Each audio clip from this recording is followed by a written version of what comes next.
third is called Riu Riu Chiu, that's Spanish, by Brian Sable, and it is rough translation. It discusses the Virgin Mary and the baby and makes a metaphor of the wolf and sin and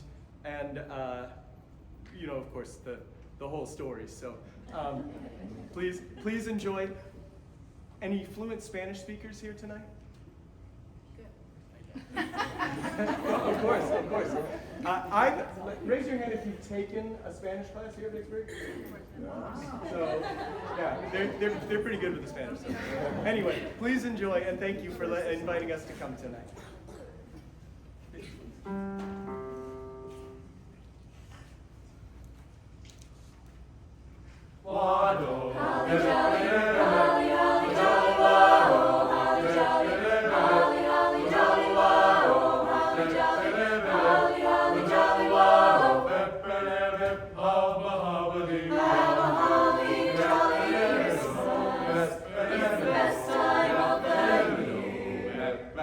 I don't know if there'll be snow, but have a cup of tea. Have a holly jolly Christmas when you walk down the street.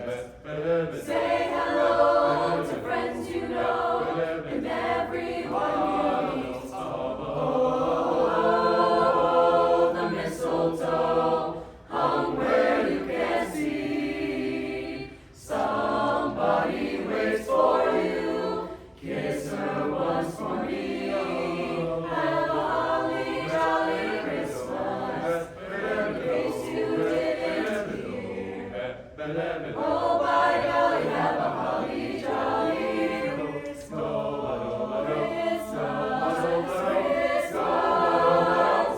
This year, holly jolly, holly, holly jolly, whoa, holly jolly, holly, holly jolly, whoa, holly jolly, holly, holly jolly, whoa. Oh, the mistletoe hung where you can see. Somebody waits for you, kiss her once for me. Have a holly jolly Christmas, in case you didn't hear. Oh, by golly, have a holly jolly Christmas, Christmas. This year, holly jolly, holly, holly jolly, whoa, holly jolly, holly, holly jolly, whoa.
Kiara Harwood on the descant at the end. And Mr. O'Neill, I believe you would like to hear their names and their grades. We would. So Kiara, why don't you start us off, please? I'm Kiara Harwood. I'm a sophomore. It's you. Okay, I don't know if we're going back. We can zigzag. Okay, I'm Chloe Childs, and I'm a junior. I'm Emma Kibler, and I am a sophomore. I'm Camden Sterling, and I'm a sophomore. I'm Dakota Allgaier and also a sophomore. I'm Grace Peters and I'm a junior. I'm Addison Hawkins and I'm a senior. I'm Braylon Bailey and I'm a senior. I'm Michaela Cowan, or Mickle Pickle, and I'm a senior. I'm Adeline Beery, and I'm a senior. Go ahead, Art. I'm Harper Gauthier. I'm a sophomore and I really like music. No, I'm Gavin Rhodes and I'm a junior. I'm Aiden Kellogg and I'm a sophomore. I'm Jake Mayo and I'm a junior. I'm Wesley Glace, I'm a sophomore. Mark Wells, sophomore. I'm Isaac Spencer, I'm a freshman.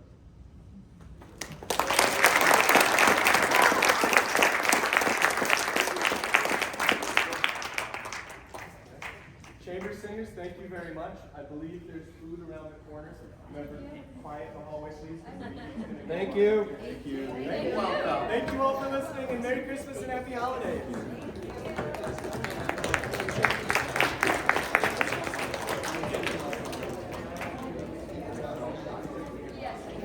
What do you need help with, Mom?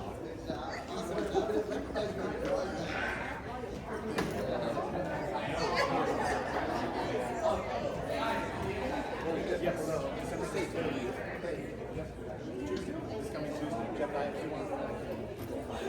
Oh yeah, this is only one of the 7 choirs. I'll tell you all about it.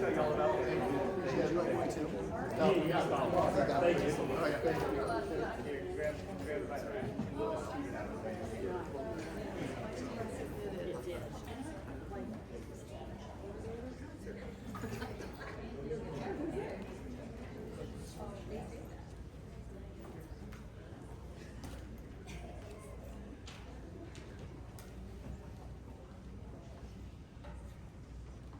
All right, let's give it up one more time to Mr. Morris and our chamber singers.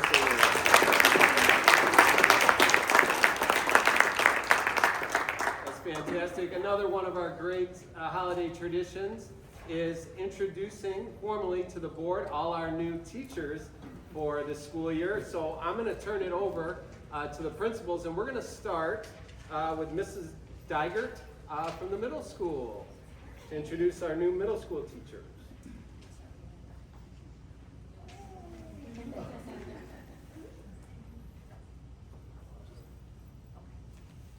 Well, welcome board. Good. Good. We have 4 in middle school that we will be introducing tonight. And our first one's going to be Amber Harkness.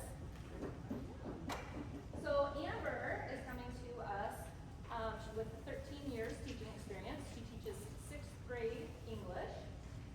She used to live in Middleville, Michigan, is where she grew up, and attended Thornapple Creek High School. Something she loves about Vicksburg is kind of the feel of Vicksburg, the small town, tight-knit community, much like what she grew up in. And I'm going to ask her a little bit, what are some of your hobbies outside of school? Well, now that it's winter, not officially, but it feels like it. I enjoy skiing in the winter. I'm down for anything that's outdoors. I love camping, hiking, boating, visiting Lake Michigan in the summer. My family has some property in the Upper Peninsula, so I like to get out there when we can. And I also have 2 dogs at home, so they take a lot of my time as well. Another question I asked some of our candidates is, if you could have lunch with a former past educator, who would it be? So I thought it was kind of cool to recognize someone in her life, Mrs. Choker. She said if she could have lunch with one of her former educators, it would be her 8th grade math teacher. So she made such a positive impact on her during her challenging time in life. So this goes to show how the impact of our teachers can have on us throughout our years and why we might be that educators. Thank you.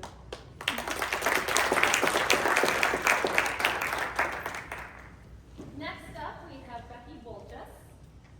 Becky is coming to us with more than 13 years experience. She teaches 7th and 8th grade English this year with us. She grew up in Kalamazoo, and she went to school at Eastern Michigan and Arizona State.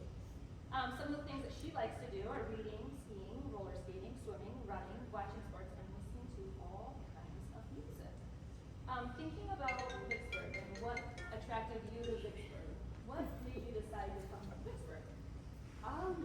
I graduated from Ed1, so a small type of town, you know, and so that kind of is appealing to me to have that hometown feel. You know, everybody goes out to the football games on Friday nights, and you can walk into a store and they know who you are. Like, oh, you taught my child, or you're from the neighborhood, those kinds of things. So that was really something that kind of drew me to Lynchburg. Something that Becky was also just talking about, and when I was talking to them about coming to the board meeting and some of the things that they like about education. So one of her favorite memories, she said, is when she gets a chance to laugh at the students. And I have to share, I did an observation the other day in her classroom, and that was all that was happening. It was laughter. And it was so fun to watch the kids engage in the lesson and the activities that they were doing and play. And they got to write a script together and share it with each other. And it was just a lot of fun. You can tell the students have a great connection with Becky and they love being in her class.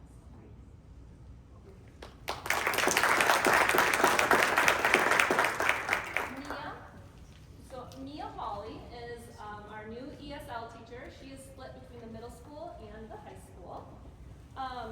Mia is coming to us with a vast experience. She also has more than 13 years experience.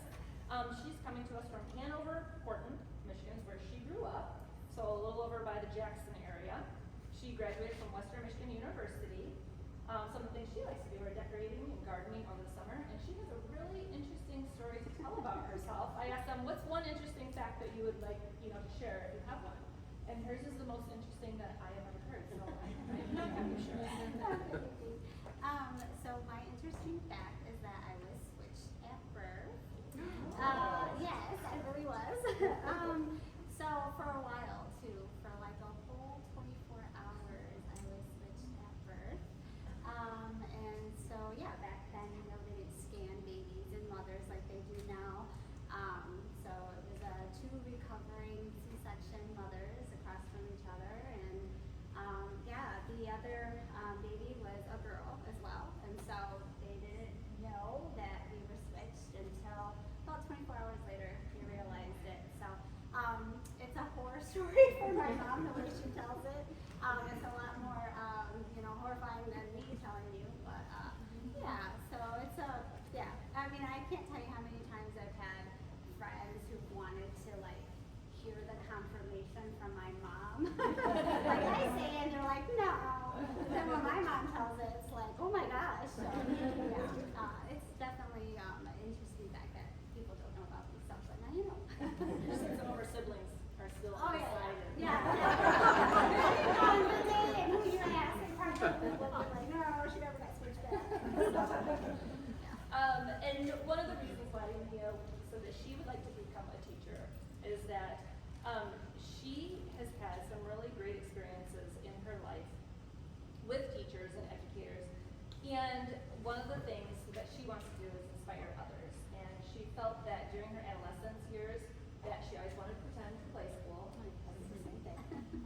But I can again see it as well in her students, that the students that she works with on a daily basis are excited to see her come into their classroom now when she's there.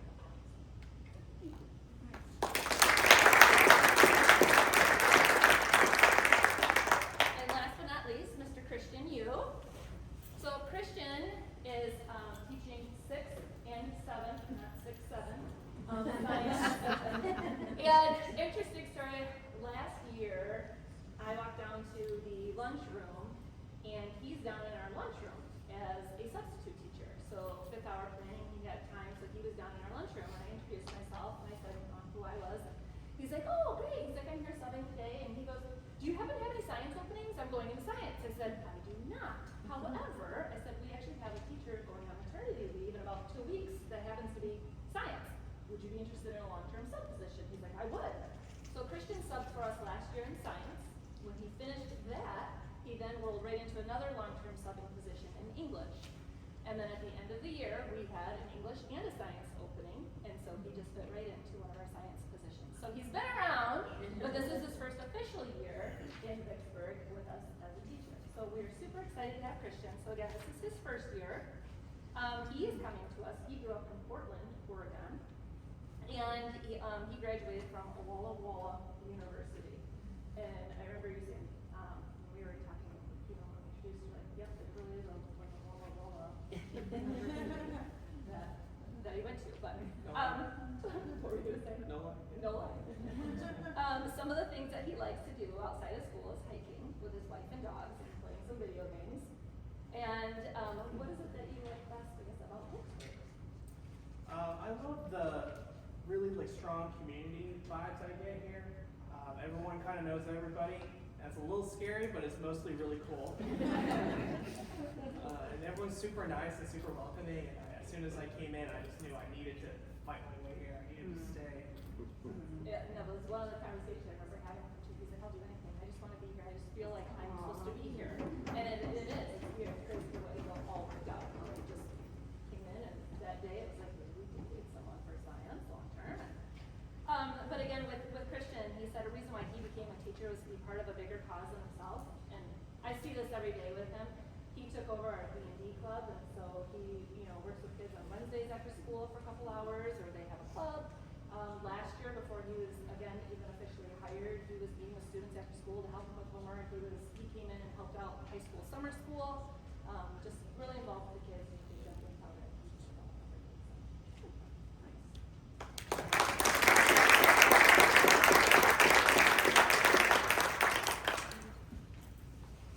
Well, thank you, Allison. Now I'm going to turn it over to high school principal, Mr. Brosh.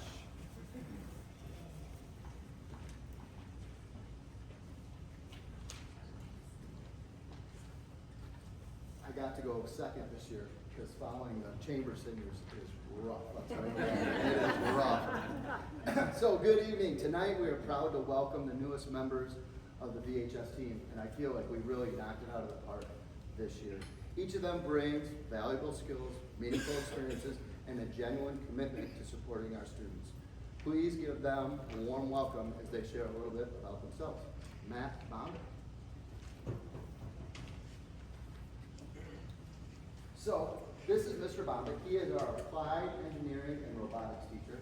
He's a graduate of WMU, and he also served as our robotics coach for the middle school and high school for the past 10 years. An interesting fact about him is he's blown up toilet paper before.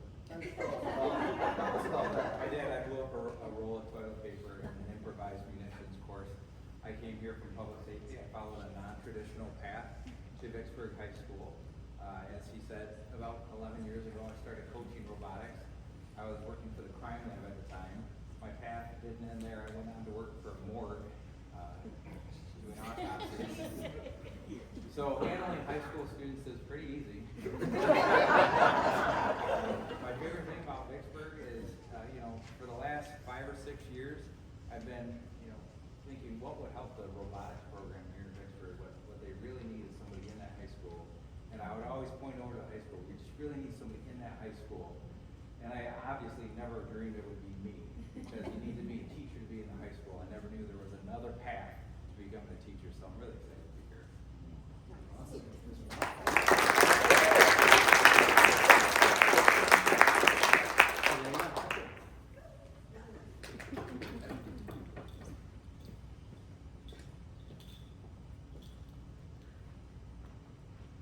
So, Mrs. Hecker is new but not new to the high school. She graduated from Western Michigan with a bachelor's degree in strategic communications.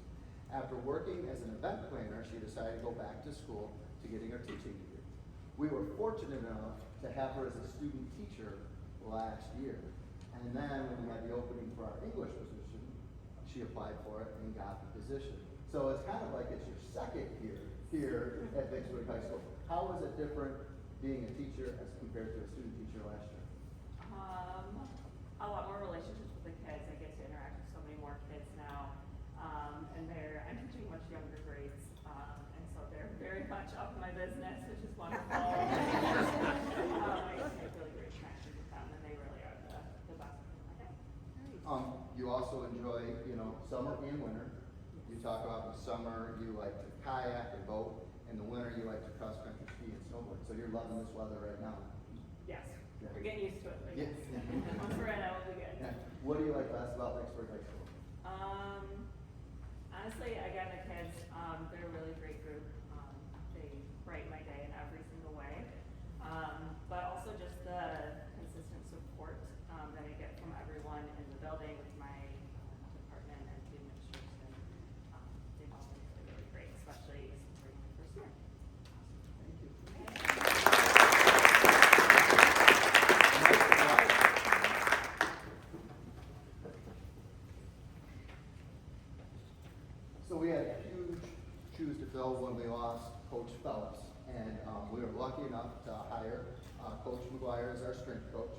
He's also a varsity football coach here at the high school.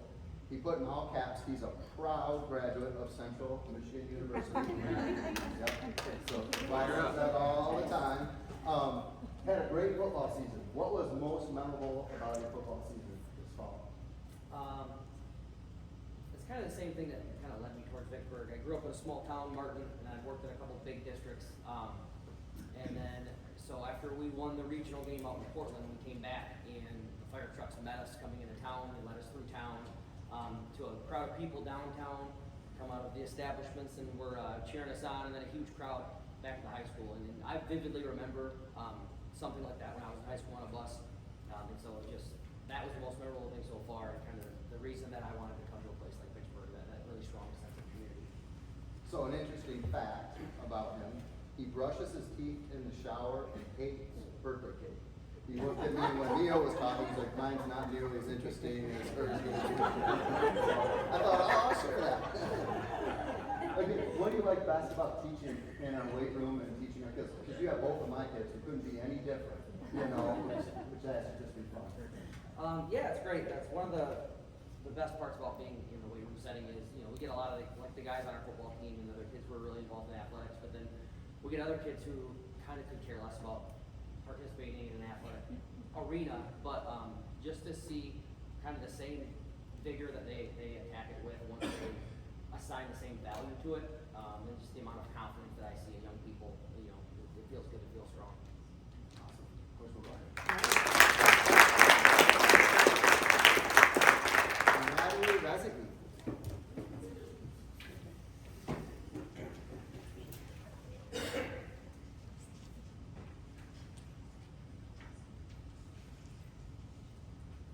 So Natalie is our K-12 special ed coordinator. She graduated with her bachelor's and master's degree from Cornerstone University. Something interesting about her is her first teaching job was in Las Vegas. So what brought you from Cornerstone all the way out to Las Vegas? Yeah, I guess I was just young. I didn't have children. I was excited for the adventure, so sold everything, packed up. Before that, I was working in sales, and I was a technical writer, but my heart and my passion was in education. So yeah, gave it all up. Took a trip. It was a good experience. Would not regret it. And now you're back in Western Michigan at Vicksburg High School and Middle School. And what do you like best about working for Vicksburg Community Schools? I definitely love the community, the teacher community that I work with. There have been great welcoming people. I feel like being a new person in the district is not always easy. That's hard sometimes. But I feel like everybody's been very open and very welcoming.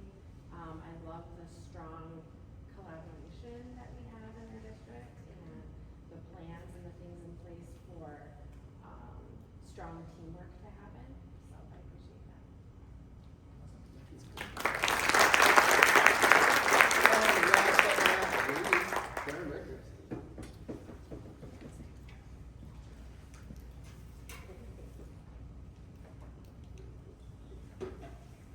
So, Mrs. Rickers teaches personal finance, family living, and nutrition.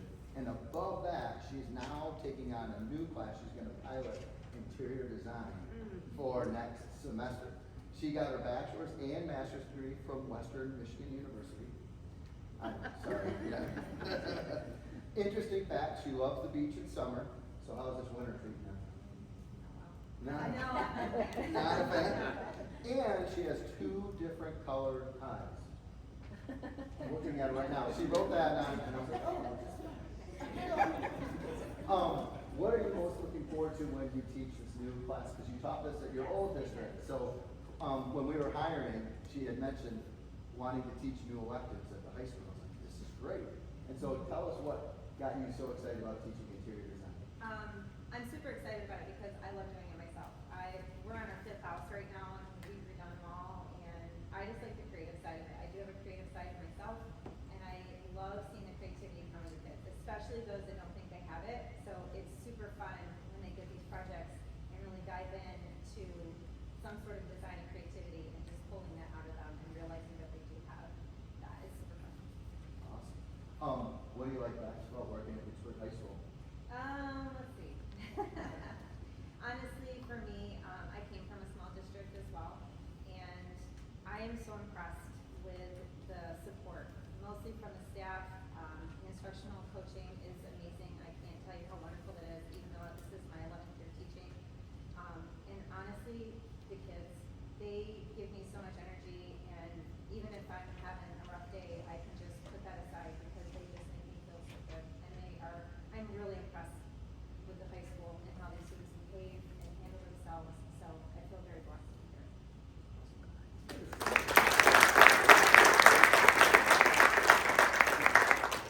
Thank you, Mr. Brush.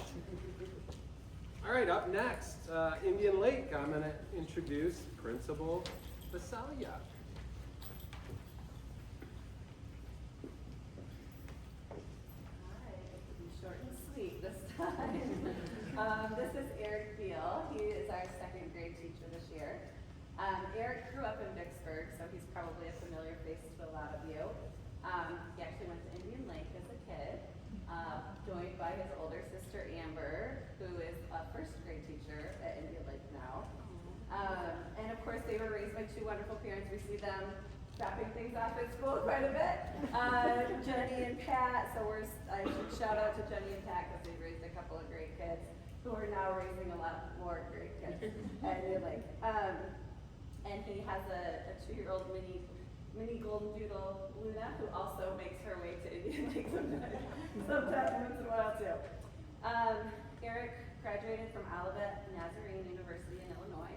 He majored in elementary education and stayed in that area for about a year and a half, working as a resident director at the university and a 3rd through 5th grade special ed teacher at a neighboring high school. But he had also completed an EFE at Indian Lake when he was in high school, or sorry, at Sunset Lake when he was in high school with Betsy Breitenbach and Michelle Leo. So I was so thrilled when Amber said he might be coming back back to the area, and I couldn't wait to get him, back in our doors. He worked for some part-time building subbing for us for a little bit, and then on maternity leave last year. And when the 2nd grade position opened up this year, we were so thrilled to have him. I actually can't imagine Indian Lake without Eric now. He brings a lot of joy and fun to the building, and such a positive, strong influence for our students too. So Eric, would you please share a little bit about what you love so much about Vicksburg Community Schools? I mean, when I was a kid, I loved having those adults that saw you more as a person than a student, and just build relationships with you. So one, being a part of that, being able to be that adult with kids, and then just the family that we have in Vicksburg, especially at Indian Lake. You can go to any of the teachers there, like either a personal problem or a work problem, and they just surround you with support and love, and it's just really helpful.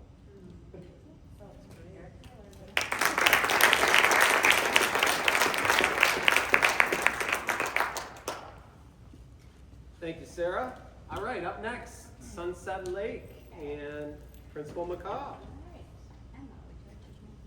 We have 5. And I know Adam said they knocked it out of the park, but I don't know. I feel We all can. yeah, we all win. It's a win-win-win. That's what we do at Vicksburg, right? Okay, so I am super thrilled to introduce Emma Sexton. She is a kindergarten teacher at Sunset Lake. This is her first full-time gig, I guess, teaching job. But she actually is not new to Sunset Lake. She did her internship after graduating, last year at Western Michigan was her college, and she did her internship with Sarah Phillips. And Sarah was determined that there's got to be a way that Vicksburg keeps Emma in the district. And so things worked out. We were able to do some interviews, and Emma just really has been such a joy to have at Sunset Lake. She comes from Gull Lake Schools, so that's where she went to high school, and actually once upon a time I wasn't principal, so we have that. And when I actually saw some Gull Lake friends this past week, they were so excited when they found out that Emma Sexton is a kindergarten teacher with us. Emma, with her family highlights, she has 3 younger siblings that she really has spent so much time and kind of being that big sister that they look up to. So she loves being that role model for them. She has a significant other of 7 years, high school sweetheart, and they're still going strong. And so that's part of her personal joy that she has in her life. And as far as what's your favorite part of being in Vicksburg Schools?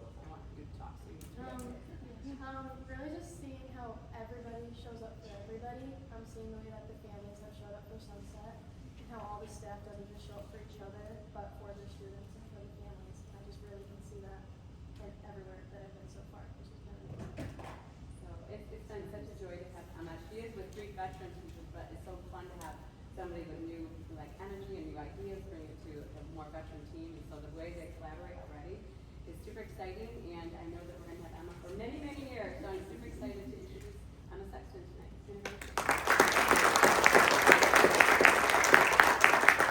All right, we're going to go in order. 4th grade. Sabrina, come on. All right, next up, Sabrina Fall is our 4th grade teacher. Back to the mic, okay. Sabrina Fall is our 4th grade teacher. She was actually our late hire as well. Sabrina, we had a late retirement come in, and so Sabrina is also not new to Sunset Lake.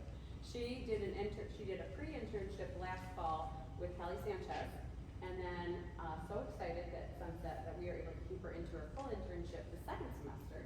So she was a 3rd grade intern through Western Michigan last year with Kelly Sanchez. So she spent a whole year at Sunset Lake. Then, we're looking at different things, and her degree at Western was early childhood development. And so when we were looking at 4th grade, it was kind of some tricky things, but we worked some things out for her to get in a 4th grade classroom. And so she has many of her students that she taught last year are in her class this year, and it's been such a great, and even those that aren't in her class, like she knew that 3rd grade group, so she knows them now as 4th graders. It's been fantastic. She is one of the, I guess, mamas of the 4th grade team, I can kind of say. Sabrina shares, she was later in life when she decided to go back for teaching, and she didn't know if that would be something she could do, but she did. Yeah. I also remember last year when we had a big family night of engagement, her whole family showed up, and she was in an internship, and I was like, ooh, this is like a good sign. So that's been really great to see. Her family, as I already mentioned, she has 3 wonderful children. Her and her husband have been very close together, just watching them grow, and it's been really fun to watch her do that with them. And then I want you to share what has been your favorite part of being a Vicksburg School. So same as everybody has been saying, which obviously has to be true, you guys are very good at welcoming new people into your community. You guys are very helpful. I see it all the time that it's not just about the student that year, it's about that student as they're continuing to grow each year. And I love that about Vicksburg. It's not just one and done.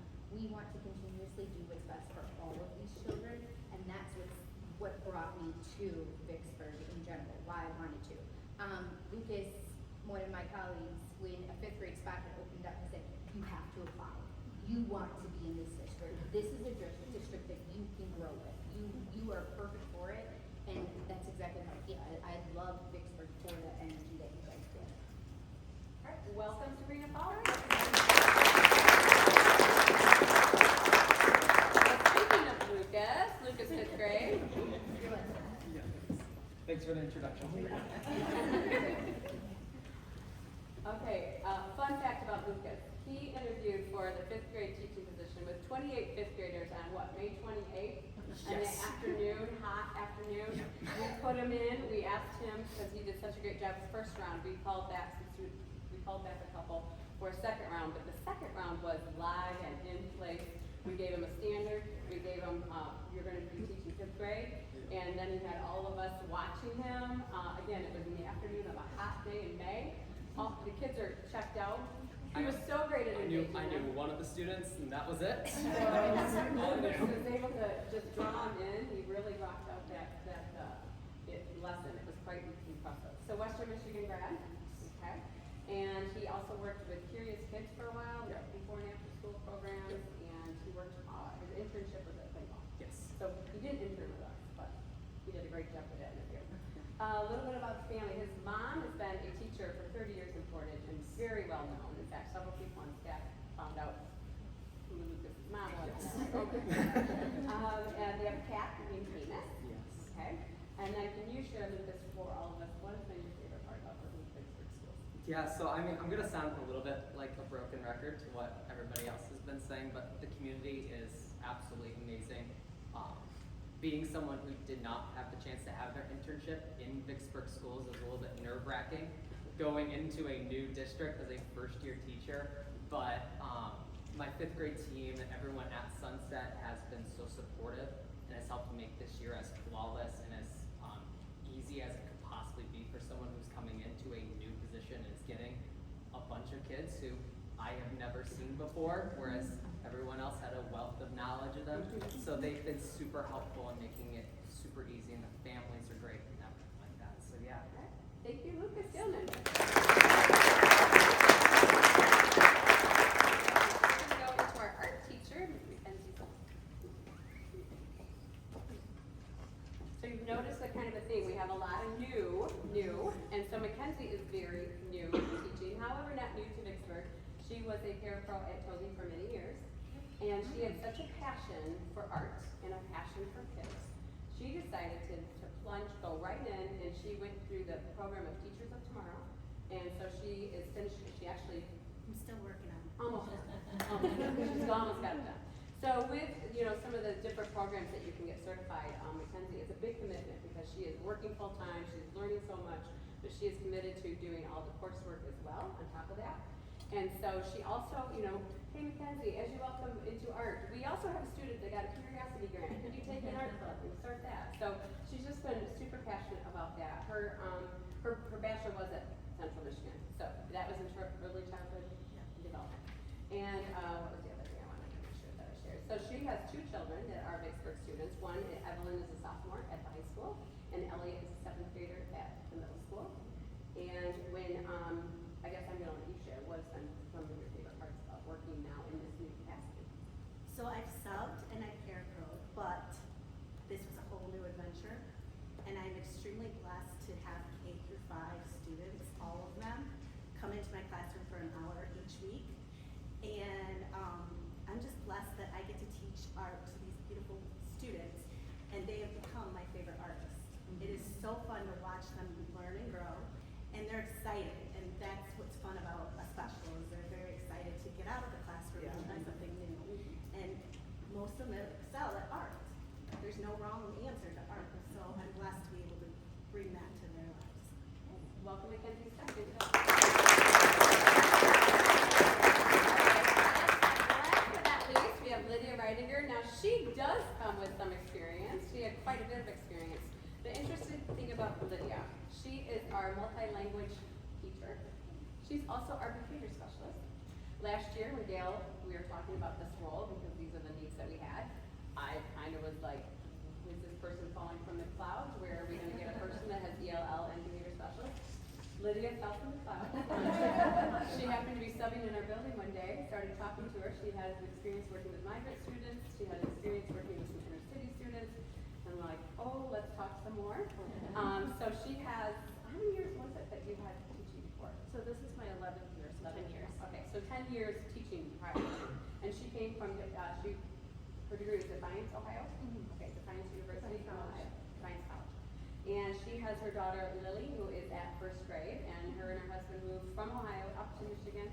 And so we're so glad that she did, at the timing that she did, and it's been wonderful. And I guess I'll ask you, same question. What has been one of your favorite things about working here at Vicksburg School? So I really like the community, like everybody else has said, but more specifically the generosity within the community. So in a lot of schools, the resources that we have for our kids in need aren't necessarily already in place, and they are here. And I think that speaks to our efforts of meeting the needs of the whole child versus just teaching kids. And that's very impactful in the long run, and I really appreciate that. And welcome, Lydia Reidinger.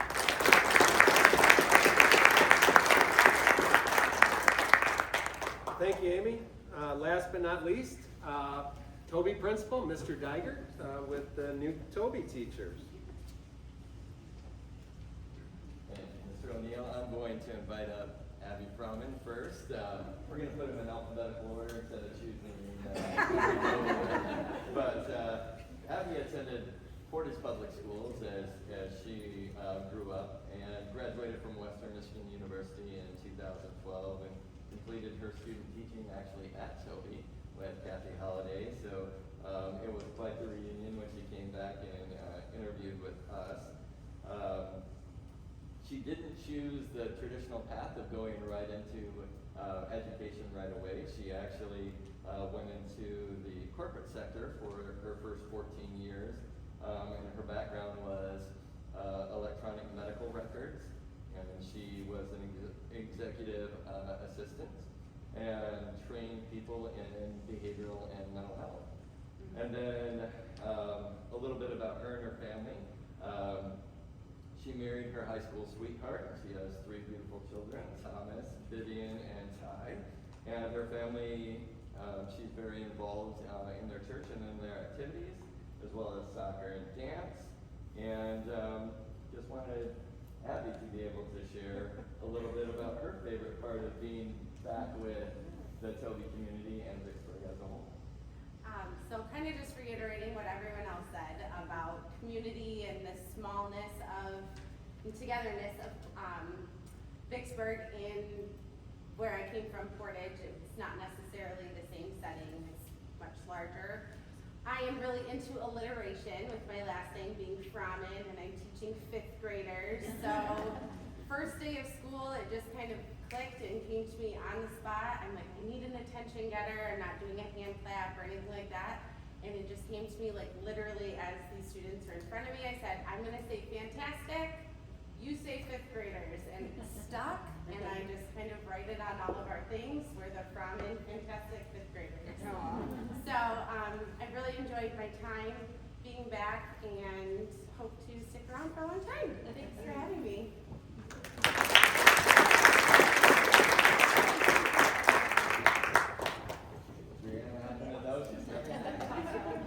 Brianna Hoy, she, a unique situation. We, as you know, had a kindergarten teacher go on a 1-year medical leave.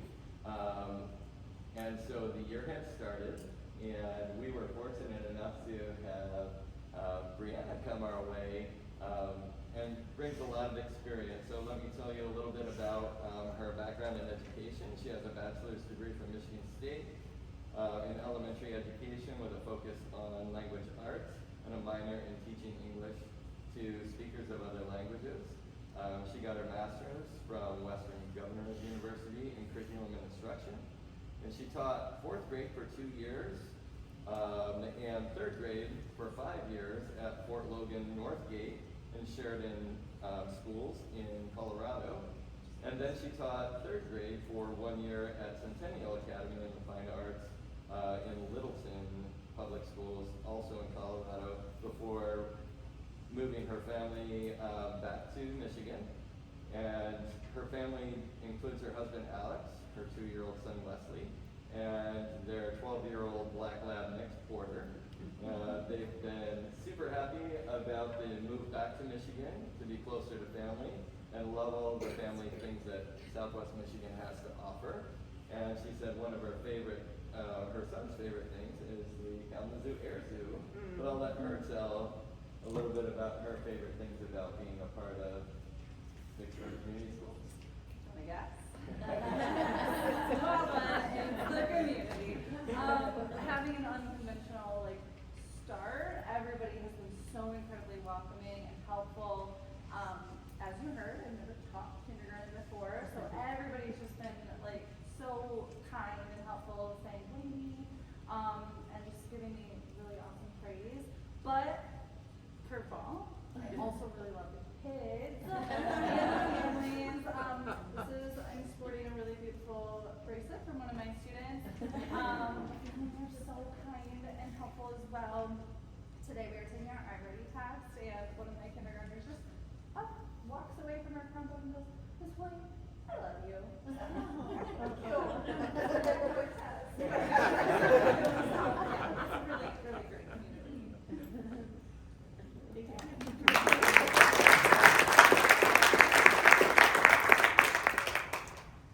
And next, Liv Natalia. You can see that Brianna does bring a lot of energy for sure. So Liv, this is actually her first teaching job, and she is currently finishing her bachelor's degree in special education with an endorsement in emotional impairments and learning disabilities, along with her elementary education certificate from Western Michigan University.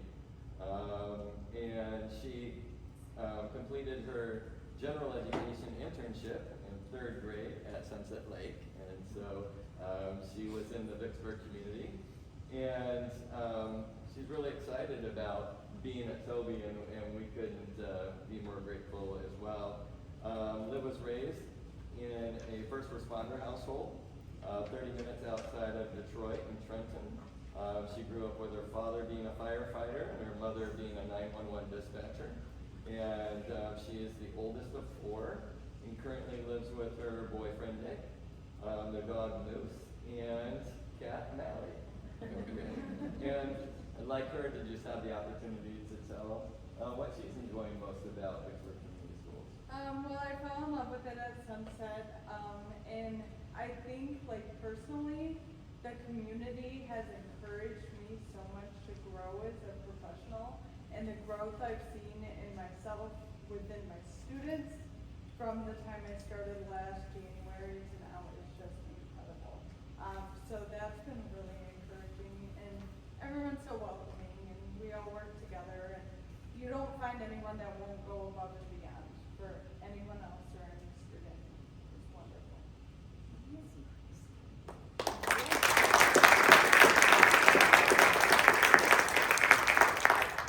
I do have one other teacher to recognize. She couldn't be here tonight. She had other obligations, but I'd still like to introduce her and honor her anyway. And that is Liz Fisher, and she is our school counselor. And Liz received her Bachelor's of Science in Psychology and minors in Youth Studies and Family Studies from Central Michigan University.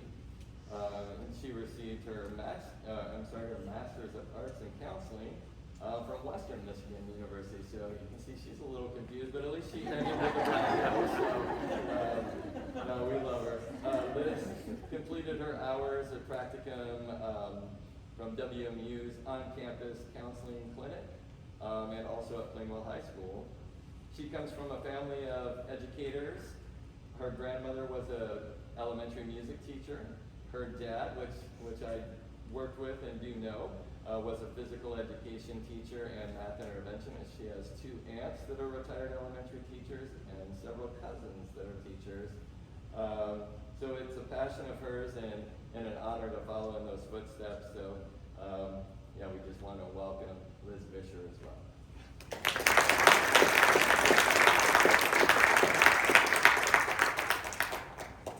Well, thanks everyone. It's so exciting to see all the talent in this room. You guys are amazing, and we're so happy you're with us. I really appreciate that you came tonight, and I think I can speak for the board that they really enjoy getting to know all our new staff. So thank you for that. I'm going to rip through my report real quick, but there's some important dates, then we'll get you out of here, okay? First and foremost, just talking about Lansing, very quiet in Lansing. Nothing to report at this time. They're scheduled to adjourn next week for the holiday break. If anything comes up from now till then, I'll certainly update the board. I think really important while everybody's here, I just wanted you to take a look at all the important dates coming up. Boy, do we have a lot of great things coming up to showcase students and our community. Starting tomorrow, the Vicksburg Middle School Holiday Band Concert right here at 7 o'clock in the PAC. Then Wednesday, December 10th, we're going to have our first 2026 Bond Community Forum. That's going to be at 6 p.m. in the Vicksburg Middle School Library. And then on Thursday, we have the Vicksburg High School Holiday Band Concert right here at 7. And then, wait a minute, I want to make sure that's correct. Sorry, dates are wrong. Next Tuesday, Mr. Morris is in the house. Vicksburg Middle School and Vicksburg High School Holiday Choir Concert at 7 o'clock right here in the PAC. And then on Wednesday, Sunset Lake will be performing the 4th grade program, and then on Thursday, the Sunset Lake 5th grade program. So we have lots of great ways for you to come on up and see our talented students on stage. And then officially our holiday break will start Monday, December 22nd, and then school will resume on January 5th. And with that, that's my report, and I think we'll take a little break so everybody can head out. Thank you so much, everyone, for coming tonight. We really appreciate it.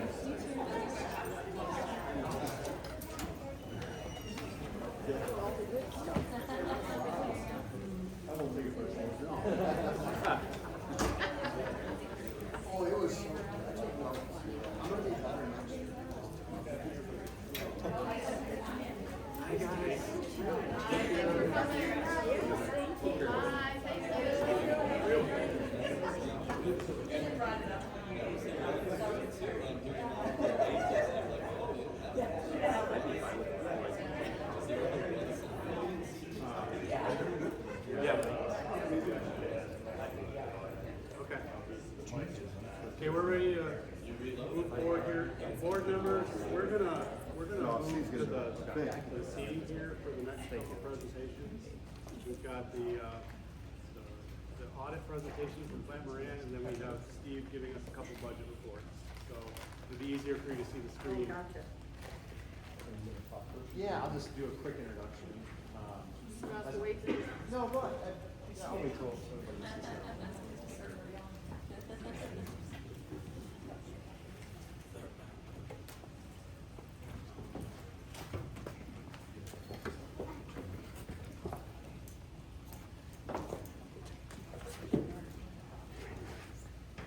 All right, pleased to introduce Mike Foster and Jebediah Pallett from Plant Moran. They're here this evening to give a quick report on the district's audit for the year ended June 30th, 2025. And they've got a PowerPoint presentation, and then board members, obviously, if you have questions, feel free to ask them. You can follow up with me separately, however you want to do that. So with that, I'll turn it over to Mike from Plant Moran, and I'll flip the slides. Thank you. Good evening, everyone. So, as Steve mentioned, we're here to talk about the results of the audit for the year ended June 30, 2025. There are 3 documents that are the official results of the audit. One is the financial report. So these are Vicksburg Community Schools financial statements. You've engaged Plant Moran to render an opinion on those financial statements. We're issuing an unmodified opinion on the financial statements. That's the highest level of assurance that we as auditors can render on a set of financial statements. A couple of things in the financial report. There's a new accounting pronouncement that the district implemented this year that was required. GASB 101, it's related to compensated absences. It resulted at the government-wide basis of about a $200,000 impact to your government-wide net assets. So in the grand scheme, relatively insignificant, but that was one of the big changes for this year. The next document, interestingly for us, is still in draft. So the federal awards audit is required because of the amount of funding that the district receives. The rules that we have to follow come from the federal government. They tell us, here's what's important related to the federal grants, here's what you should be testing. They tell us on an annual basis, they adjust those slightly from year to year.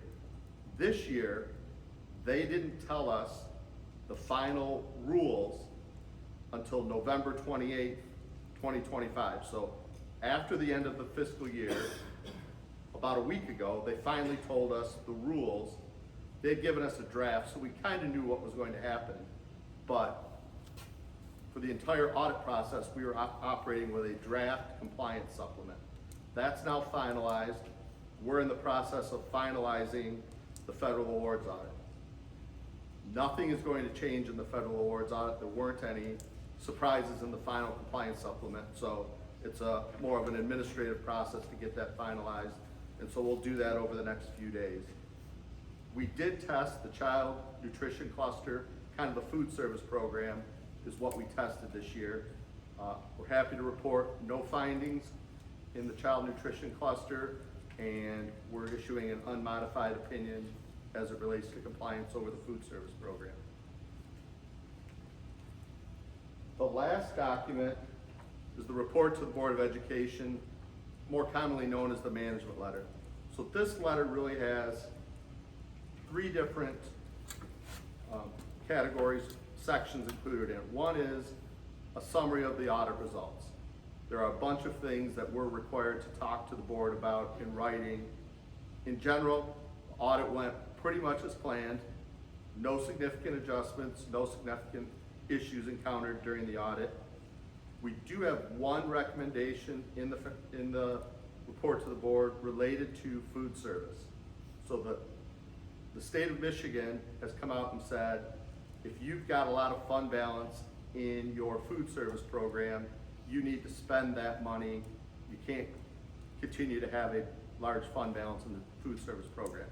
Vicksburg falls under the category of having a fund balance which is larger than the Department of Ed thinks is appropriate. And so we've put in a recommendation in here similar to what the Department of Ed is telling Vicksburg and other districts, that you need to come up with a plan to spend down those dollars. And I assume that within the budget and in planning, you will get that taken care of. Finally, there are a number of informational items in this letter, things that we think are important to the board to know about what's going on at the federal level, what's going on at the state level. I know Kevin does a great job of keeping you all up to date on that, but we pulled together some items that we've included. Any questions on that? That was kind of a qualitative summary of the audit. Jeb's going to walk us through the rest of the graphs, and we'll talk more about the quantitative side of the audit. We're going to focus most of our presentation on the general fund. That's where most of the dollars are happening within the district on a day-to-day basis. Again, if you have questions as we go through the graphs, please don't hesitate to. How do you pick which cluster to focus on? So there is a process that we have to go through of testing the big grants on at least every 3-year basis. And so it's often a rotating schedule of the grants that we pick. For a number of years, we were picking the education stabilization grants, the ESSER dollars. Yeah. Those were identified as high risk by the federal government. And so if you had a lot of ESSER dollars, which just about every district did, we were testing those. Now we're kind of past that, and this year, the food service child nutrition cluster was what was selected. Thank you. Sure. Jeff? Hi everyone, my name is Jeb, I'm the engagement manager. Mike's the engagement partner, so I was a little bit more involved in the day-to-day, working closely with Steve's team throughout the portion of the audit. So I had a chance to work closely with Steve and his team, and they did a fantastic job. And my job tonight is kind of run you through the numbers and try and give you a little bit of sense of what the financial outlook looked like for fiscal year ending 6/30/2025. So Steve, go ahead and go to the first slide, if you can. So this first slide's more so informational, and this is really what Mike just went through at length. So there's nothing really new to present on here. Key takeaways were the basic financial statement, the single audit report that he talked about, that's in draft form. And then we also have the required communications under AU 260, which was that letter that he discussed at the end of his presentation there. So nothing really new on that slide. Steve, sorry, once again, I'm gonna get you to go to the next slide. So this is where I really come in. As Mike mentioned, I'm here to talk predominantly about the general fund. That's the main operating fund of the school districts amongst all the other school districts in Michigan. I'm gonna do my best to keep this high level. I'll give you a little bit of a rundown on what each slide represents. And then obviously, if you do have questions, feel free to let us know. This first slide is going through the general fund's balance sheet. When we're looking at balance sheet, we look at two main categories. It's going to be the assets and the liabilities. So total assets were approximately $14.3 million. This is for fiscal year ending 6/30/2025. That was a $572,000 decrease from prior year, and that primarily related to a decrease in cash and investments and receivables. Cash and investments and receivables make up almost all of the assets on the balance sheet. And the receivables piece of the assets is mostly related to the July and August state aid that the school district receives. Total liabilities were approximately $4.8 million. That's a decrease of approximately $829,000 from the prior year. This is mainly attributable to the accrued payroll for the teachers receiving July and August pay. Steve, feel free to go to the next slide. Okay. So when we talk about revenue, one of the main drivers of revenue is the blended pupil count. So this slide pretty much goes through the 5-year trend of what we're seeing with the blended pupil count at Vicksburg. From 2024 to 2025, there was a 68 student decrease at Vicksburg schools. It is important to note that the blended pupil count is the primary driver of state aid. So what I just alluded to with the receivables, this all kind of ties into it, which is why we're going through this slide. The foundation allowance per pupil for the current year was $9,608, and that actually remained unchanged from 2024. Go ahead, Steve. Now I'm going to go into the general fund revenue, so the income that was sourced to the school district in the current year, and we also did include 2024 just as a comparison. So you'll see that total revenue increased by approximately $363,000 from 2024. That's approximately a 1% increase. State sources increased approximately $665,000. The federal sources were actually down $659,000 this year. That is due to the ESSER funding that had been completely spent down as of 9/30/2024. So this is a common trend that we're seeing across all our school districts, that COVID-19 funding has effectively been spent down. So there's been a general trend of decrease in federal sources for 2025. Next slide. So now I'm going to go a little bit into the expenditures. So this is general fund expenditures by function. And this is ultimately a representation of what the dollars were spent on within the school district during the fiscal year. The expenditures increased by approximately $1.6 million in the current year. That's approximately a 4% increase. 56% of the expenditures are related to instruction, and 37% of the expenditures are related to support services. So we genuinely like to refer to these as people costs. This is really the instructors, the support staff that are involved with the school district. So to see that up in the 80% range is pretty consistent in what we're seeing with our school districts. Next slide. Yep, next slide. On this slide specifically, what we're essentially doing is we are comparing the percentages that you saw on the previous slide to what we would identify as Class 1 schools. So Class 1 schools are anywhere from 2,500 to 2,999 pupils. And the pie chart to the right actually represents data from 2024. So it's not a perfect comparison. You're looking at 2025 percentages to what the state average was for Class 1 schools in the prior year. But the main point of this slide is you can see that they're relatively consistent. When we get to the data from next year, you obviously see that we will have the 2025 statistics in there. But the main point that we're getting at is you can see the percentages are pretty consistent with other Class 1 schools.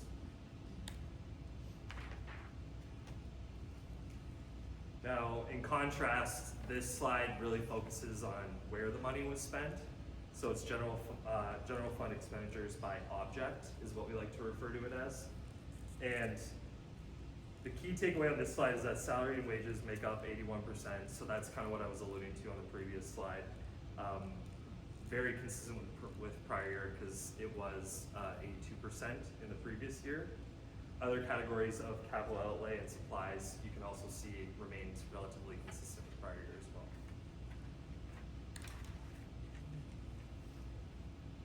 This next slide goes through a breakdown of the per pupil healthcare costs. So from 2023 to 2024, we saw a $481,000 increase. That's about 15.2%.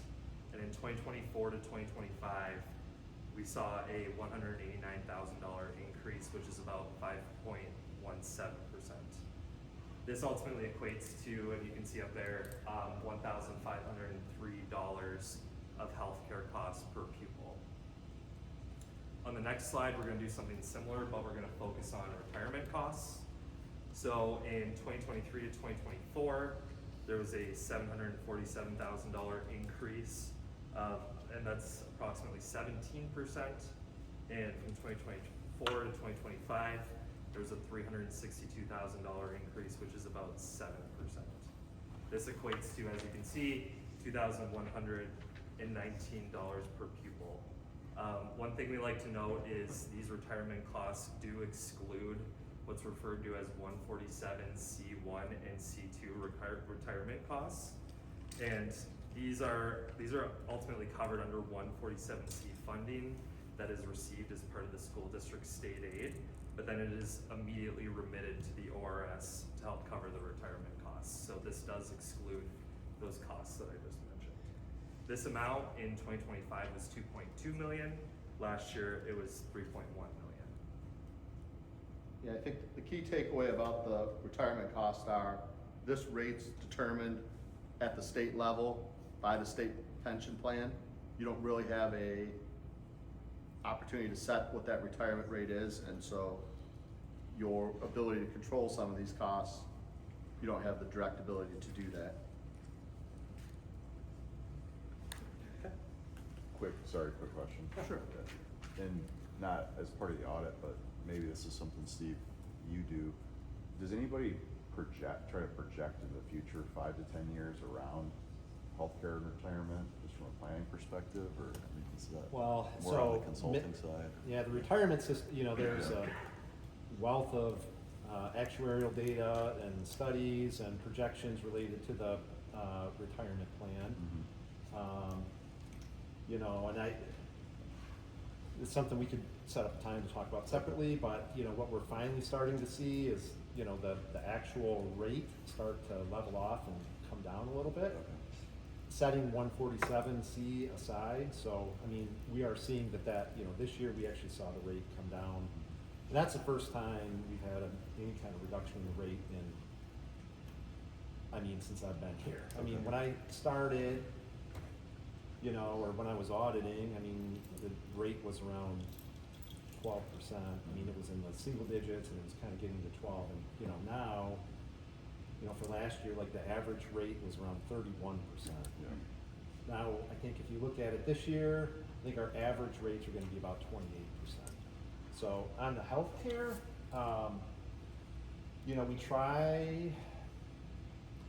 we see our costs go up pretty significantly. There's a few things to that. Same that's why I was like, yeah. How do we, we're starting to project, you don't know, but you just know it keeps going up, and it's like, how does it affect the underlying financials? And that's a longer discussion topic, and we've done a lot there to try to keep those costs down, particularly for our staff. Yeah. Because that's one of the things that is part of the compensation package, and it helps us to be attractive and to retain. Sure. Yeah. But it's, that's one that's, there's a lot of moving parts there. The state has a cap on how much we can pay.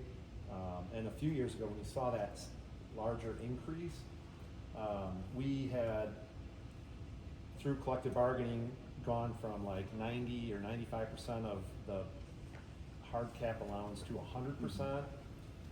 So we saw our costs go up. We knew that would happen.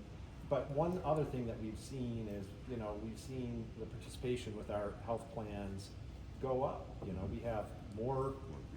We have fewer people taking cash in lieu of insurance than we used to.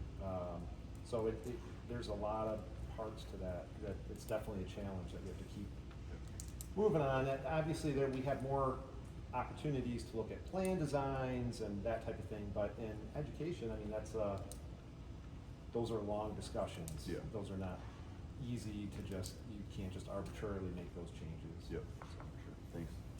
I think the other thing that impacts the retirement rate is the state pension plan has a bunch of assets that are invested. If their investments do well, that helps mitigate some of the increase in the rate, and that has happened over the last several years. The stock market has done well, their investments have done well.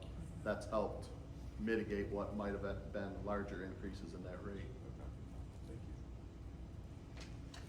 you. All right, so which is it? Are we on this one? Yep. Jeff? Yep. All right. So it's this one. So we talked about revenue, we talked about expenditures. Really what ends up happening at the end of the day is you compare those two and you end up getting to a net change in the fund balance, and that ultimately is what drives the cumulative fund balance that you're gonna see on this slide here. So it goes back the last couple fiscal years. You will see an upward trend, and that is pretty consistent about across what we're seeing with other Michigan school districts. The increase in the current year was $258,000, so that's $258,000 revenue over expenditures, leaving you at a $9.5 million fund balance at the end of fiscal year 2025. Do they, is there a cap on that where? There is not. Like that you said, you know, with our food balance and the cafeterias and. There is not a cap on fund balance on the upper level. There is evaluation done if your fund balance gets lower. If your fund balance gets to 5% or less of your expenditures, then you would go under state monitoring. So for Vicksburg, if your revenue is, say, $40 million, 5% of that would be $2 million. If your fund balance went under the $2 million threshold, then you would go under evaluation by the state. It's illegal for the general fund to have a negative fund balance, so that would be something else. That'd be kind of the next threshold on the bottom side, but going up there is not a limit. So it's a matter of evaluating at the district, at the board level, what your resources are and how you want to spend those in the current year versus long-term. And I think that's the process the board and Steve and your team would go through on an annual basis, is figuring out, is there something long-term you want to plan for and accumulate fund balance? One of the things Jeb mentioned is you get paid 2 months in arrears by the state, so you have 2 months of your state aid at the end of your fiscal year that you haven't gotten paid for. And so a lot of our districts are accumulating fund balance, because if you don't have enough fund balance, then you have to go borrow to meet cash flow, to meet payroll during those months when you're not getting paid currently. Yeah, I know there was a lot of question about this year's budget being so late. Yes. We didn't have to worry about that. Okay. And then the last slide, this is a metric that we use as a measurement against the general fund balance. So it's fund balance as a percentage of expenditures. So in 2025, the fund balance as a percentage of expenditures was 24.47. We've historically seen over the last 4 or 5 fiscal years that trending upward. Did plateau a little bit this year, but that again is pretty consistent with what we're seeing with state averages. For example, in 2024, Vicksburg was at 24.8%. The state average was 26%. So it's staying relatively close to what we're seeing as a state average for other school districts. And we would expect a relatively similar trend moving forward as well, whether that plateaus or continues to gradually increase. But yeah, I think what we were seeing the last few years is, again, we talked about the ESSER COVID dollars. Districts took advantage of that, and one of the results was a growing fund balance is kind of the trend we're seeing across the state. Again, now that those dollars have run out, we're interested to see what happens to districts' fund balances going forward. We're seeing a lot of districts budgeting this year and next year for expenditures being greater than revenues, a deficit, in essence, a deficit and a decrease in fund balance. And so Vicksburg's fortunate to have a fund balance where you have that if you could sustain a few years of expenditures being greater than revenue before you'd have to do something, cutting programs or anything like that. Because we're gonna have a little drawdown, right? Isn't that what? That we're expected to this Yeah. year, and I think that's gonna happen, yeah. Yep. okay. So our last slide is just a conclusion slide. Like I said, this is actually my first opportunity to work on Vicksburg this year. I had a chance to work closely, as I said, with Steve. I actually had an opportunity also to talk with Kevin. So it was very welcoming to have you guys help us through the audit this year. Steve was great to work with, and his team as well, with Rebecca and everybody else as part of this team, but I don't know, Mike, if there's anything that you wanna add. Nope, I'd just like to thank you for the opportunity. And again, if there are any questions or if anything comes up afterwards, if you're going through the documents, you say, I have a question about something. You've got our contact info. Please don't hesitate to reach out. We'd be happy to try and help.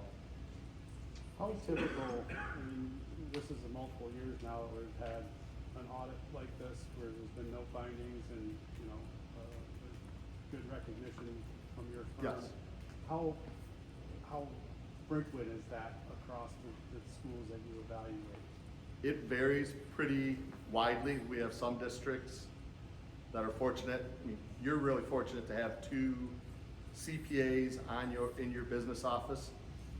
A lot of our clients aren't as fortunate, and so the audit process is a little more onerous to those districts. So we do have districts where we have findings on an annual basis, and they're similar findings year over year, and we have compliance findings.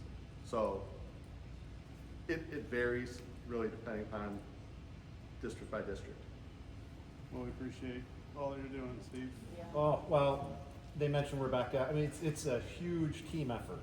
And I can't say enough about our team, and it's getting stronger all the time. So, and I sincerely appreciate Jeb and Mike and the rest of the team.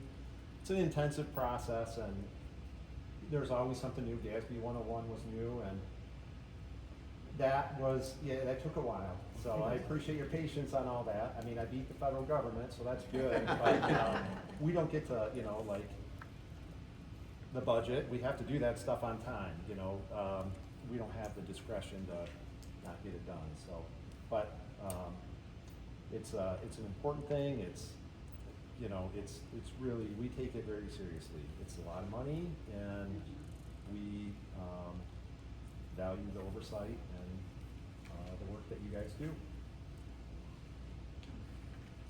Yeah, I think one thing I didn't mention that I want to mention, there was some talk about planning for a future bond issue. One of the things that we do on an annual basis is look at your bond expenditures for current projects and make sure that they're in compliance with what the bond language said, how those dollars were supposed to be spent, and the state laws that govern those dollars. And we're happy to report that all of the expenditures that we looked at were in compliance with the rules and regulations that govern those dollars. Great. That's all we have. Thank you. We appreciate it.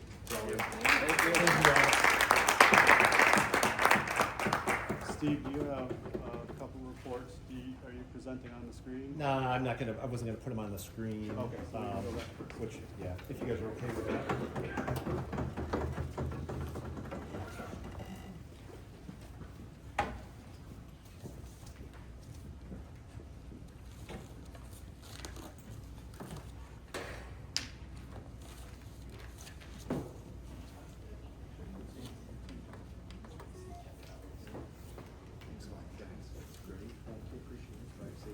Yes.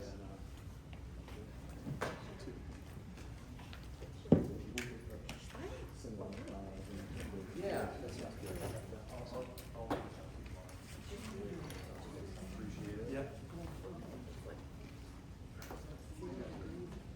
All right, and now I think we'll move on to budget finance report. Steve? Give me a second. All right, a few things to go through very quickly. You guys had a great night. And, all right, so I'll go through the monthly budget progress report for the general fund to start. I'll go through this pretty quickly. This includes activity through the end of November. So our first 5 months of the fiscal year. Just want to blow this up a little bit. Looking at on the revenue side, you can see that we've taken in substantial amount of our local revenues. Of course, those are primarily property taxes, and so we completed the summer levy on there. State revenue includes the October and November state aid payments, and then finally, other revenue, of $853,000. That relates primarily to revenue through KRESA for shared programming, special ed primarily, and then also the enhancement. All right. So revenue on a year-to-date basis, just over $9 million, 23.4% of the original projection. On the expenditure side, instructional expenditures came in just over $6 million, or just under 27% of the estimated budget for the year. On support services, you can see that total support services came in $5,084,914, not quite 34% of the budget for the year. Athletics came in at $317,726. Community services at $266,578. And so you can see total expenditures year to date, $11,670,595. And we talked about, the auditors talked about fund balance a little bit, and borrowing. And you can see that, you know, just on a year-to-date basis, because of that lag in state aid, that as of right now, just looking at the current year revenues and expenditures, we've spent not quite 2.7 million more than we've taken in. Now, I do expect there to be a drawdown of fund equity this year, but this, we are kind of fairly close to a low point, just based on the timing of when we make payroll and other expenditures and when our revenue comes in. So it'll get better, but this, I think this kind of highlights the importance of maintaining adequate reserves. All right. Second page of the report, similar to how they presented, this is general fund expenditures year to date by object code. So compensation is obviously majority of our general fund dollars. So year to date, we're at $9,118,074. Purchase services, we're just over 1.4 million. Supplies, 980,000. Capital outlay, under 100,000. And then other expenditures, 75,685. So there's that total expenditure number again, 11.7 million. Are there questions on that? Okay. If not, then I'll switch over to our schedule of investments. So these are all the cash investments other than checking accounts that the district holds or held as of November 30th. This is very similar to prior months where these are organized by the different funds within the school district. And I'll just point out that we had a total investment balance of 11.6 million. Of that, you can see that a large portion of it is attributable to the 2022 and the 2024 building and site funds. And then in debt service, we currently have just over 2 million.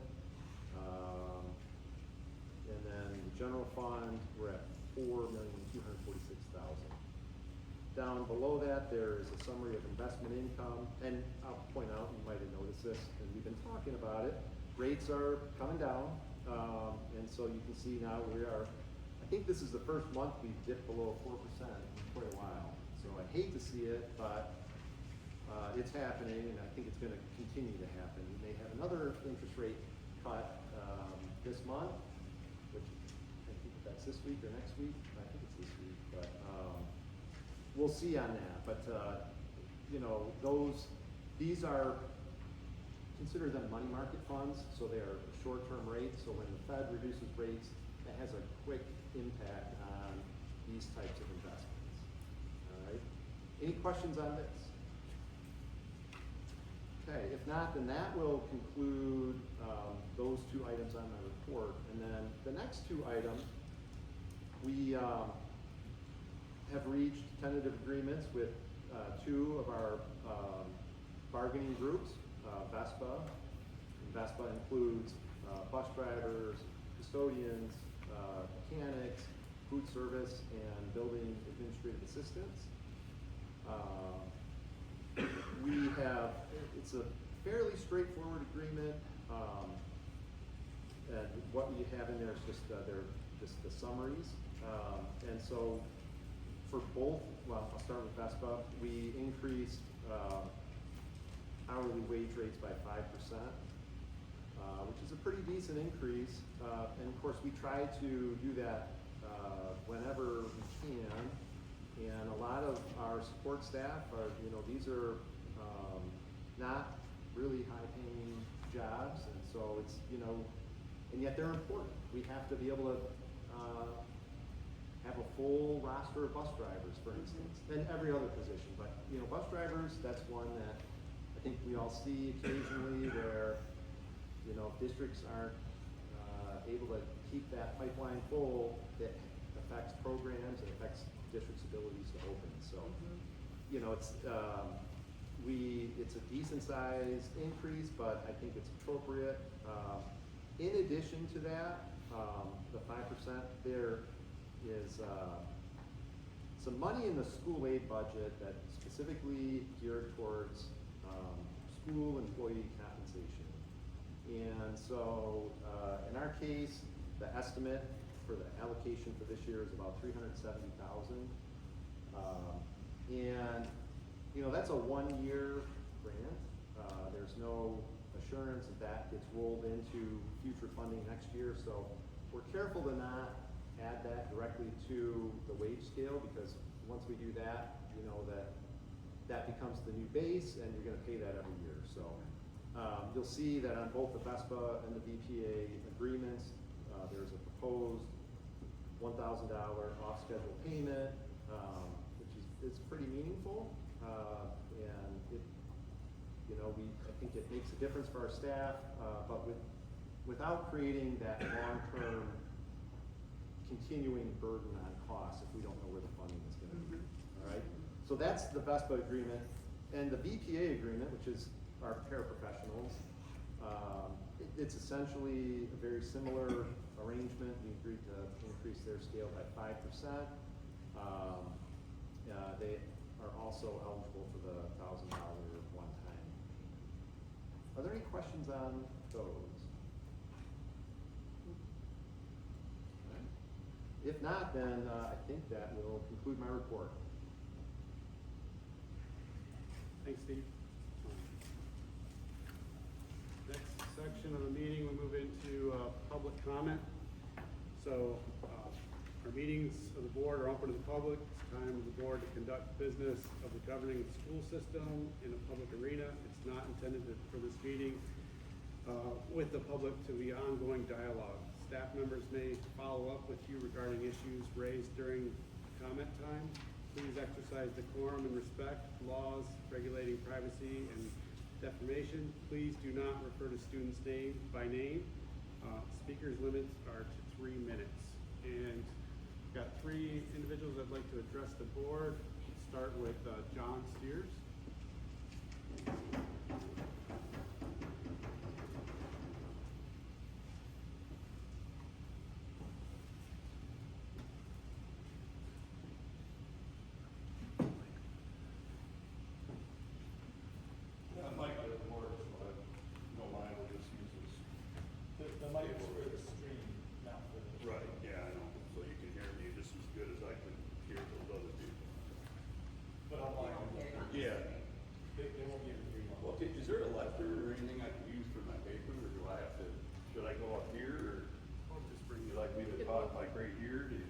That's fine.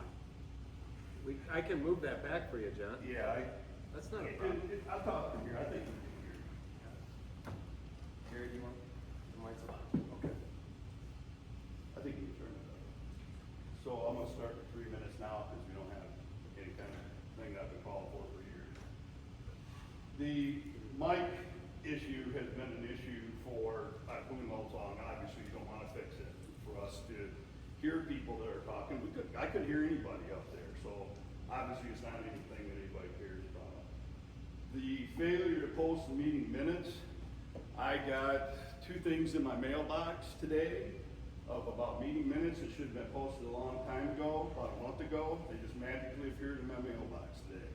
We can't teach our kids that. I have the same problem in my township, and it's BS in the Hamptons all the time.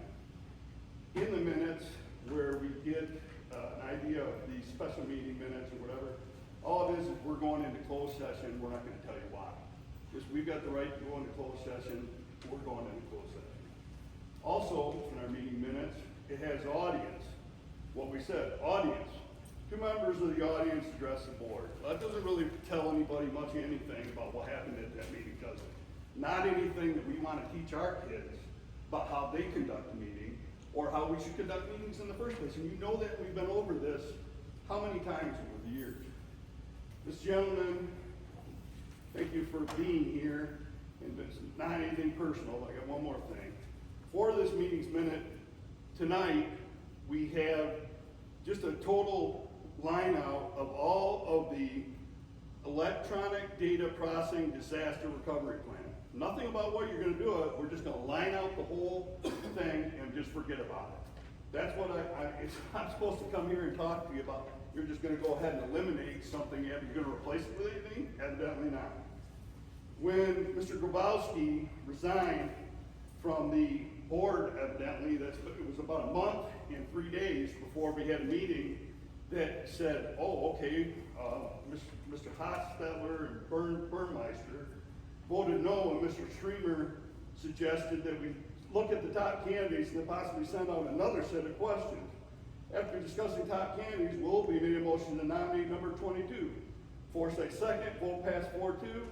Hostetler and Burnmeister said no. Nothing about why they said no. I'm going to assume because we never had a chance to know any of the candidates, nothing against you or anything. Didn't have a chance to have them come here. Yeah, that is, do we teach our kids that crap? So that we can just go ahead, nothing against you, but we should have all those candidates here. If you're going to pick them, that's fine, but by gosh, we need to hear whether they are candidates we want on this board. That's about it, and that's about all the time I have. I do not believe in electing people that we, all of a sudden, they just show up here and all of a sudden, okay, this is our new trustee. When we elect every one of you on this board. Thank you very much. Thank you, John. Kari Garman.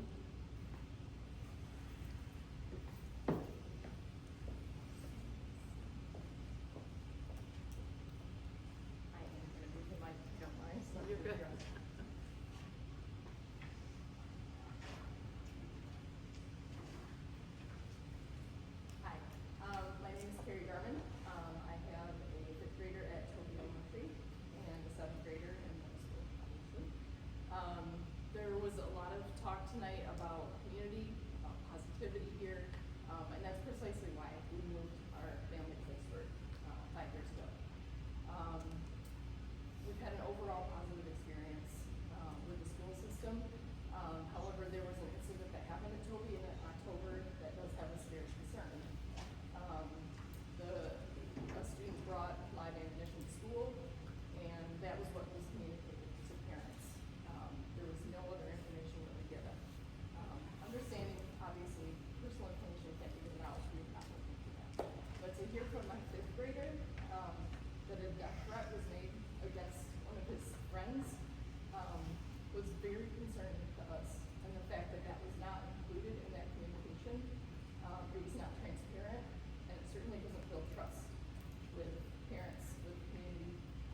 So we would call for better transparency in those communications, please, in the future. Thank you.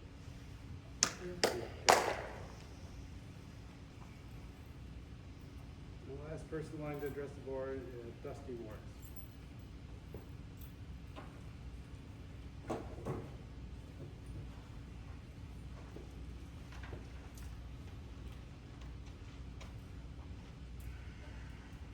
Hello, board and community.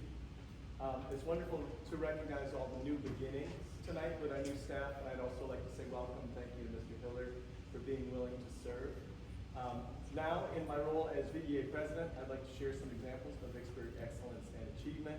These are stories of our members going above and beyond for our students. So here's one. Amy Sue Manley, our high school and middle school librarian, has started a Get Caught Reading prize for high school students. This is meant to encourage a love of reading in the students. So teachers catch a student reading in their free time, give them a little slip, and the slip can be entered into a weekly drawing for a prize at a Biggie drink. Patty Heitzelman just recently, this last week, had 2 shows of Penguin Safe Christmas for the second and third graders, all of them at Toby and Indian Lake Elementary, and the show was adorable. We just finished callback auditions today for our musical for 42nd Street. That's our high school show this year, which will open in March. And I'm pleased to say I think we're going to have another very, very talented cast. Kelly McDonald organized in the SEL committee to host a resiliency tree for the whole school to put their challenges on. And the tree is there to represent the students' ability to power through tough things and keep their roots sturdy in the ground. That's the metaphor. Allie Lammers did a great job with the food drive, and this was our most successful one yet. We also got a lot of support from Mr. Brush and from the district-wide. This was the most successful one yet, and it was huge. And we all know this is a time when the community can really use help in that way. On a personal note, I'd like to thank you for the invitation to come and have chamber singers sing for you tonight. I've been here for 20 years now, and I've always been thankful for the support that Vicksburg shows to the fine arts. It's always been a nice place to be and to be involved in this community of making music with these wonderful kids. Thank you, Kevin, for mentioning all the concerts that are coming up. And I'd love to encourage you to come to the middle school, high school show on Tuesday. Of course, I'm biased, but Lisa was asking earlier, well, just to give you a quick heads up, you'll hear 7 different choirs, 6th grade, 7th grade, 8th grade, and 4 high school groups. And that is Tuesday the 16th, and it's free admission at 7 p.m. right on that stage, so we'd love to see you. As always, thank you very much. Thank you.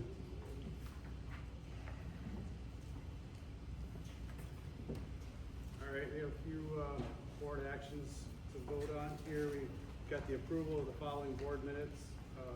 The board is good with it. I'd like to do all 3, the 11-10, the 11-17 special meeting, and the 11-17 work session all at the same time. All in favor? Aye. Opposed? Then we had approved to accept student enrollment through section 105C of Public Act 94 for the second semester of the 25-26 school year. All in favor? Aye. Need a motion. All right, Support. all in favor? Aye. Opposed?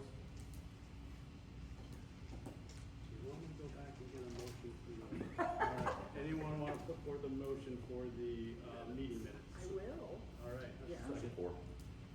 Tina and, we'll vote again. All in favor? Aye. Let's see. We got approval to ratify tentative labor agreement between the Board of Education for Vicksburg Community Schools and the VAPA for the 25-26 school year. This is a roll call vote. Move approval. Thank you. Lucas, second. Lucas? Aye. Lisa? Yes. Tina? Yes. Rick? Yes. And yes. Approval to ratify the tentative labor agreement between the Board of Education, Vicksburg Community Schools, and the VESPA for the 25-26 school year. Again, this will be a roll call vote. Do I have a motion? So moved. Support. Rick and Lisa. Lucas? Abstain. Lisa? Yes. Tina? Yes. Rick? Yes. And yes. And then we have a second reading approval of the following policies.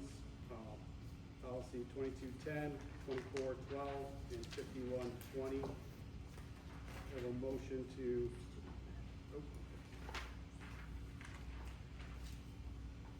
policy 7540-02 and 7541. Move approval. Support. Tina and Rick. And this is roll call as well. Lucas? Yes. Lisa? Yes. Tina? Yes. Rick? Yes. And yes. And with that, we are adjourned.